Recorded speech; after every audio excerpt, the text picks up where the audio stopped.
Polisi menangkap belasan orang yang diduga terlibat dalam jaringan judi online di Banyumas, Jawa Tengah. Selain menangkap para pelakunya, polisi juga menyita ratusan unit komputer hingga buku rekening bank.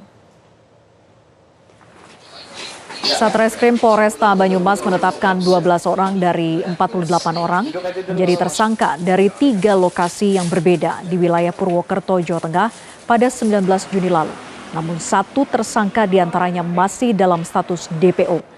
Mereka ditetapkan sebagai tersangka dengan peran yang berbeda-beda setelah polisi melakukan pemeriksaan mendalam kepada para pelaku. Selain itu, polisi juga menyita ratusan unit komputer, buku rekening, telepon genggam, dan uang tunai hingga belasan juta rupiah.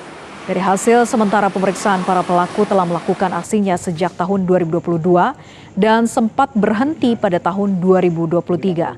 Mereka kembali menjalankan perjudian ini pada bulan April lalu dengan omset mencapai 114 juta rupiah per harinya. Sejumlah modus yang dilakukan mulai dari pembuatan akun judi online, penjualan chip hingga penjualan akun agar para penjudi bisa melakukan judi online setelah akun tersebut mencapai level tertentu. Saat ini polisi masih melakukan pemeriksaan terhadap para tersangka terkait dengan kemungkinan adanya jaringan lain di luar wilayah Banyumas. Polisi juga akan menjerat para pelaku dengan pasal tentang perjudian dan terancam hukuman hingga 10 tahun penjara. Karena kerap kita mendengar bahwa dukungan logistik dari bandar-bandar judi ini diperlukan untuk mendukung operasi khusus yang dilakukan oleh kepolisian. Dan ini tidak boleh terjadi lagi. Saya kira negara punya komitmen untuk memberikan dukungan terhadap semua tupoksi polisi. Semua kegiatan yang dilakukan oleh polisi harus akuntabel. Akuntabel dari pendanaan dan akuntabel juga dari sisi pertanggungjawaban kegiatannya. Oleh sebab itu alasan seperti yang saya sampaikan tadi itu sudah tidak bisa diterima lagi. Saya yakin negara masih mampu membiayai semua kegiatan polisi sepanjang penggunaan anggaran itu bisa dilakukan secara efektif dan efisien. Jadi tidak ada operasi-operasi khusus yang perlu bantuan logistik di luar yang disiapkan oleh APBN. Itu hal yang mungkin teman-teman tahu tapi takut untuk menyampaikannya, dan saya menyampaikan karena memang lagi-lagi kecintaan saya terhadap Polri dan dukungan saya kepada Pak Sigit untuk melakukan perbaikan.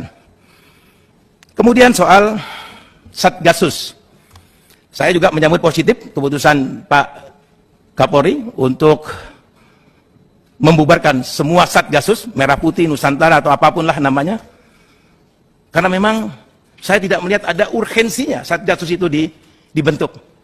Kecuali untuk satu hal mungkin ya, Satgasus itu dibentuk agar semua yang dikerjakan oleh Satgasus itu tidak bisa dimintai pertanggungjawabannya kepada Polri sebagai institusi. Saya tidak melihat ada hal lain kecuali itu. Kenapa? Karena semua organ dan struktur yang ada di kepolisian sudah menyerap dan membagi habis semua tupoksi yang ada di kepolisian. Soal narkoba ada, soal teroris ada, strukturnya ada, organnya. Jadi untuk apa Satgasus itu? Kecuali itu tadi. Kecuali Satgasus itu didirikan untuk operasi-operasi yang tidak bisa dimintai pertanggungjawabannya kepada Polri sebagai sebuah institusi. Ini organisasi gelap. Pendanaannya tidak jelas. Jadi kalau orang minta itu diaudit, saya kira itu muskil untuk dilakukan audit karena memang ini tidak jelas barang ini. Satgasus dalam kenyataannya hanya melahirkan kelompok elit darah biru. Ini saya mewakili perasaan sebagian besar anggota kepolisian yang tidak menikmati kemewahan yang dinikmati oleh anggota Satgasus. Satgasus menikmati promosi di tempat-tempat yang bagus, menikmati kemudahan untuk sekolah,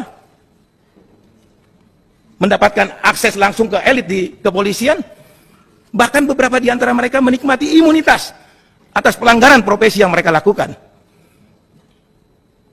Jadi mempertahankan Satgasus sama artinya memelihara kebobrokan di dalam tubuh Polri itu sendiri.